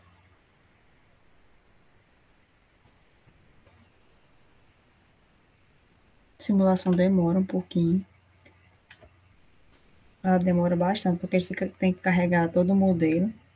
Entendeu? Novamente.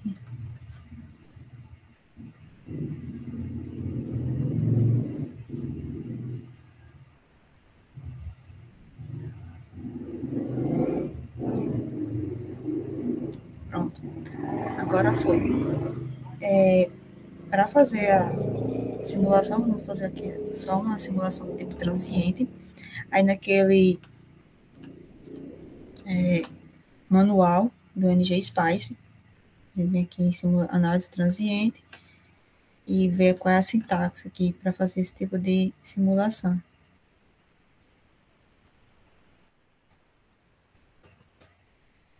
Isso aqui.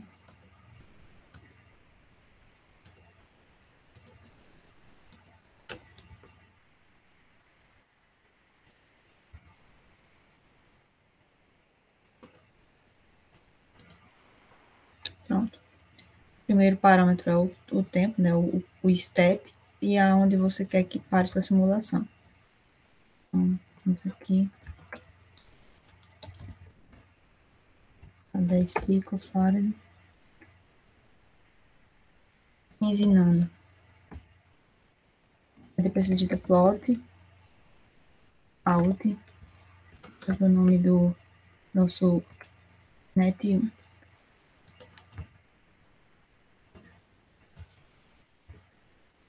A gente tem aqui no nosso circuito, net1 é esse fiozinho aqui da entrada, né? Esqueci de nomear ele. Mas você pode também. Deixa eu fazer bonitinho aqui. Tools.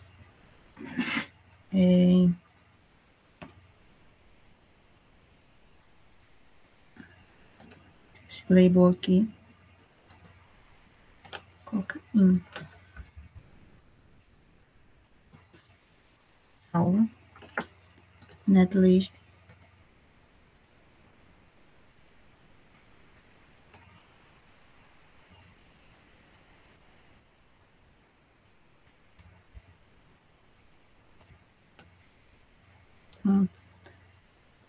Simulação transiente, 10 picofarad, 15 nanosegundos, volte.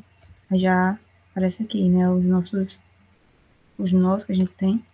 Vamos botar o in e o out. Ó, então aqui o meu sinal que eu tenho na entrada.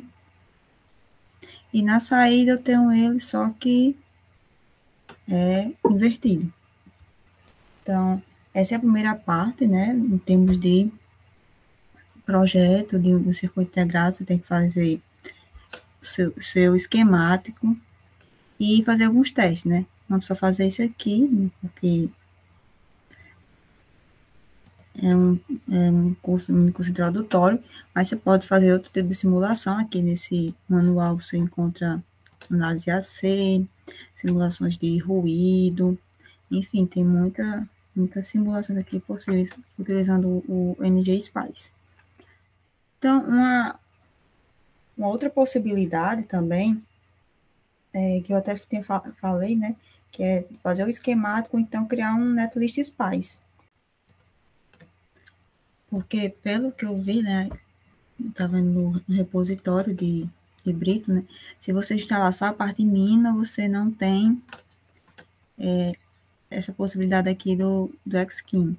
Então, nesse caso, se você quiser ver instalado só a parte mínima e quiser testar, né, você pode fazer um inversor, utilizando, criando ele a partir do Netlist Spice. Só aumentar aqui o tamanho da fonte. De fonte.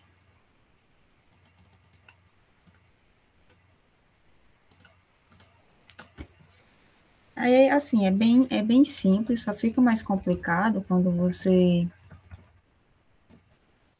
começa, né, a ter muitos componentes no seu circuito.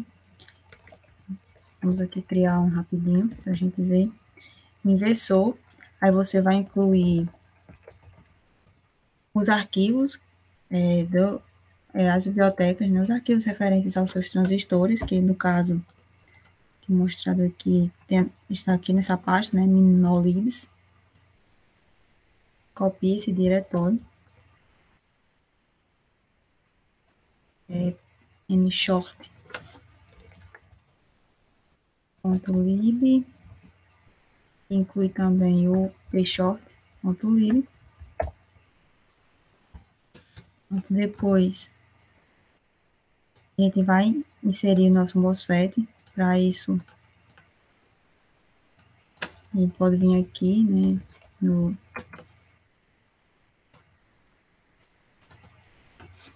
no manual do NG-Spice, ver como é que é a definição do MOSFET. Para definir o MOSFET, a gente só precisa colocar um M, como seria MN aqui, para ser o MOSFET tipo N. Aí a primeira conexão que você vai dizer é o do dreno. A gente vê aqui o dreno está conectado na saída, né? Então a gente coloca out. A próxima conexão que a gente vai ver é o NG aqui, que é o gate. O gate está conectado na entrada. É aqui, ó. Gate na entrada. E por fim a gente coloca onde está a fonte e esse terminal aqui, NB. Então, a fonte, do transistor N, a gente conectou no GND e o outro também está no GND. Por fim, a gente coloca aqui o nome do modelo. Esse nome do modelo tem no arquivo pshort. Vamos ver aqui no arquivo. E a gente vai utilizar esse modelo aqui.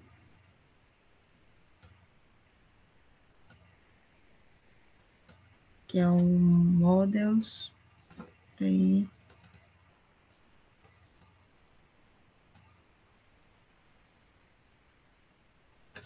Aqui.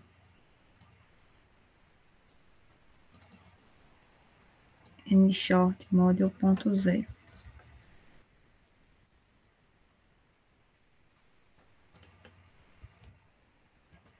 Aí pode especificar, né, o valor de L e W.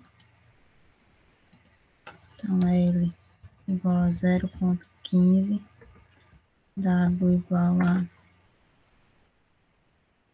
0,42. E a gente faz a mesma coisa para o transistor PMOS. O dreno dele também vai estar conectado à saída, o gate à entrada, e a gente vai alterar aqui só essa parte aqui que vai ser VDD. E o tamanho, né, o W dele vai ser 1,26 micro. Para criar a fonte VDD, normalmente você pode pesquisar aqui, né?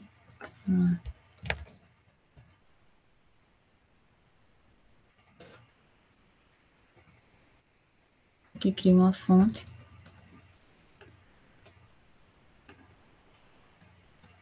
Mas basicamente você chamar aqui polarização, ela vai estar ligada no VDD do zero e possui um valor de 1,8 volts. A fonte de entrada, que é VIN, ela vai estar conectada na entrada e no GND. Se a gente for olhar aqui, entrada, GND, essa também vai estar conectada no nosso VDD e no GND e no zero. GND, né? E essa aqui vai ter a mesma configuração, né, de pulso. Pulse, vou copiar aqui também.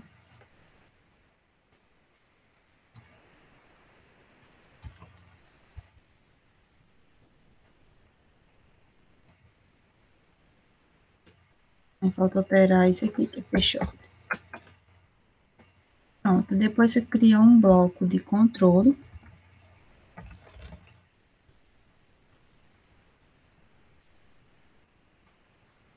E vai rodar a sua simulação. Você faz a mesma coisa, simulação transiente, 10 pico, 15 nano.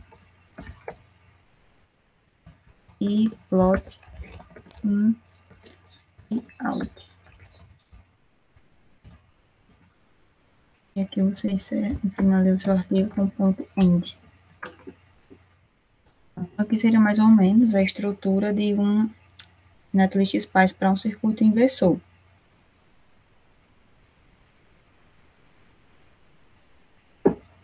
Pronto, a gente salva aqui. Também com o mesmo nome, mini curso.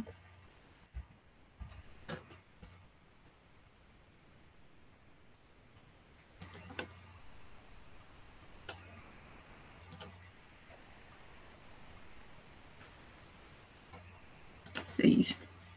Pronto, se a gente quiser rodar, né, esse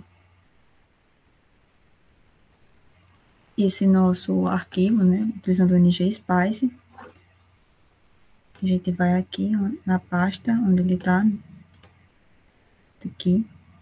Ah, esqueci de salvar a extensão, que é ponto .spice. Existem outros também, mas eu geralmente uso ponto .spice. Então, vamos aqui, a gente abre um terminal aqui e simplesmente digita ngSpice. Ver se eu consigo aumentar também o tamanho da fonte.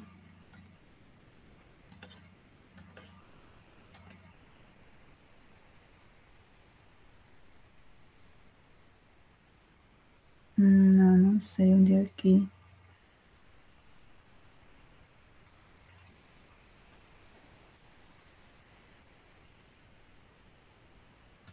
Enfim, você digita ngSpice e o nome do seu arquivo, que no caso é inv.minicurso.spice.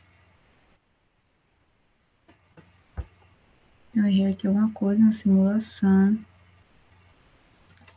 Provavelmente foi na definição daquela.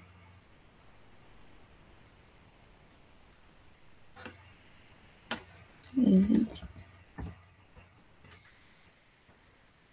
No arquivo.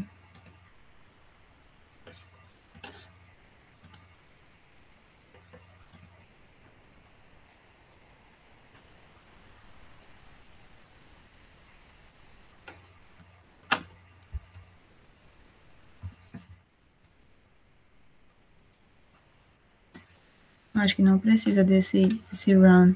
Eu coloco ngSpice, deixa novamente.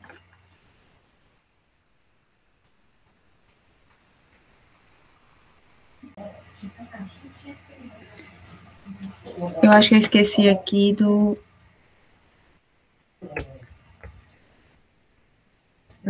da dimensão, né, do comprimento. Isso é um problema. Esqueci dessa definição. Vamos testar novamente, né? Salva. Então, vai aqui no terminal, que é esse aqui. Isso aí aqui. Digita novamente ngSpice. Portanto, está na página onde seu arquivo está salvo, né?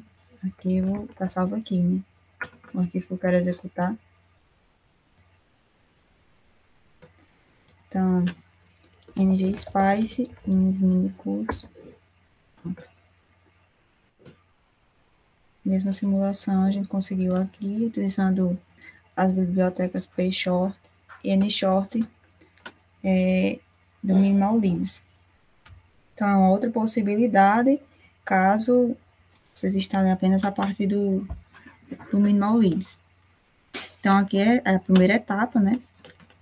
Captura de esquemático, utilizando o Xschem e criação de um Netlist Spice, né? A gente tem o mesmo circuito, esse quanto esse, são os mesmos circuitos, só que feitos de forma diferente. Então, só recapitulando, né, que tem então muita coisa, faz a instalação, através desse repositório aqui, você pode instalar tanto apenas a parte mínima, quanto a mínima e a recomendada, porque a recomendada, aparentemente, é o que tem aqui, o Xschem. Se você for usar o Xschem, você vai aqui, né, na sua home, Sky 130 Scale, Xschem 130, abre um terminal, né, Action, Open Terminal, e executa o comando Xschem. É aí que você cria o seu esquemático. Esse teste aqui foi feito utilizando os transistores da tecnologia, né, disponibilizados, que é o NFET e o PFET. E para utilizar isso, você precisa inserir aqui a biblioteca, né, o diretório do arquivo .lib.spice. Então, só mais um aqui para vocês verem direitinho. No meu caso aqui, está nesse diretório. Acredito que vocês instalar pelo aquele script também vai ficar nesse diretório. Mas, caso vocês tenham instalado apenas o MinimalLibs e queiram utilizar Netlist, tem essa opção também. A primeira linha aqui é para inserir um título.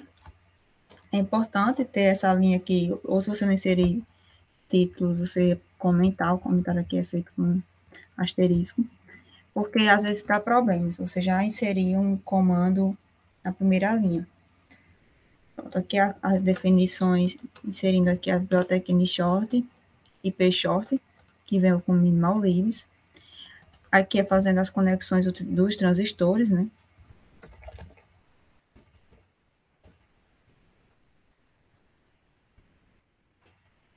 Utilizando, a gente seguiu pelo manual da ngSpice.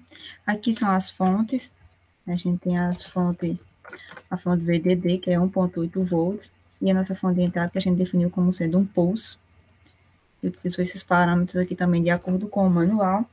E aqui é um blocozinho de controle, onde você especifica a sua simulação transiente e coloca aqui o que você quer plotar. Vendo a saída é bem simples para esse circuito, criar esse arquivo aqui, Netlist Spice. Então, a gente já fez a simulação, né? Está ok. Então, a próxima etapa consiste em fazer o layout, né, do nosso projeto. Vou fechar aqui.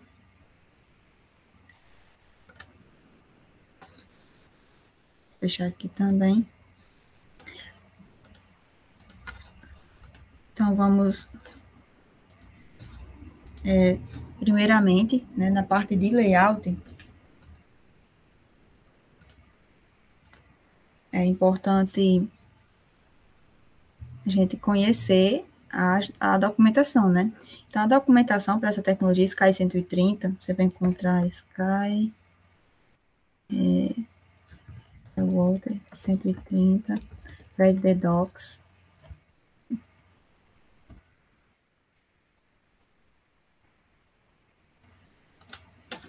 Pronto. Aqui é a documentação certo? Eles também disponibilizam aqui o link para o GitHub.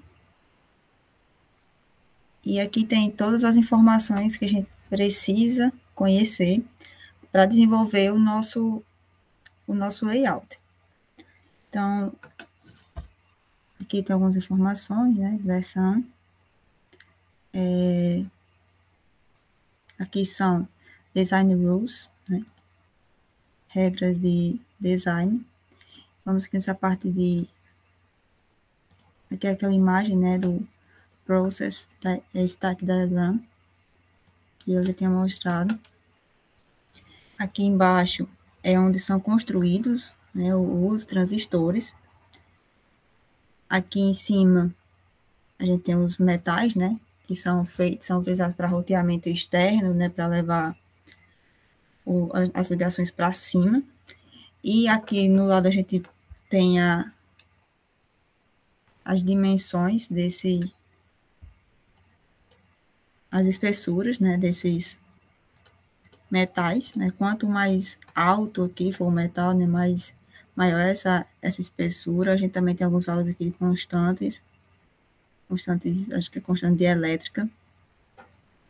E aqui nessa tecnologia, né, em particular, a gente tem falado sobre o locally, né, o local interconnection, e essa outra camada aqui que a gente utiliza para conectar, a gente conecta ela aqui tanto no polissilício, quanto também nas nossas difusões. Então, aqui é uma vista, né, um corte do processo.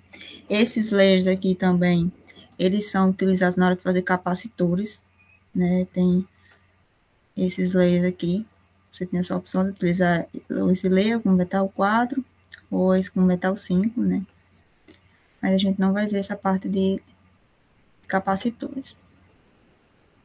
Então, aqui mas aqui tem alguns outros dimensões, né, valores críticos aqui. Mas a parte que vai ter mais claro aqui para a gente, essa questão das regras de projeto, essa aqui, né, das regras periféricas, onde aqui, nesse lado aqui, a gente tem todos os layers que a gente tem disponível para utilizar, e aqui seus tamanhos, né, suas regras de projeto. Então, vamos considerar aqui, por exemplo, camada de locally, né? Nessa camada, é especificado aqui que, por exemplo, a largura tem que ser, no mínimo, 0,17 micrômetros. Se eu fizer menor do que isso, vai dar erro. E, além dessa tabelinha aqui, tem também a ilustração, né? Por exemplo, se aparecer esse erro, né? Li.1, mostra aqui que é a largura, né? Ele indica também, através dessas imagens, qual será o problema. Então, tem para cada um dos layers, né? Aqui, por exemplo, poly, largura do poly é 0,15 micrômetros. E essas são as regras aqui, né, aqui a documentação, e aqui é onde a gente tem as regras de projeto para analisar na hora de desenvolver os nossos circuitos integrados.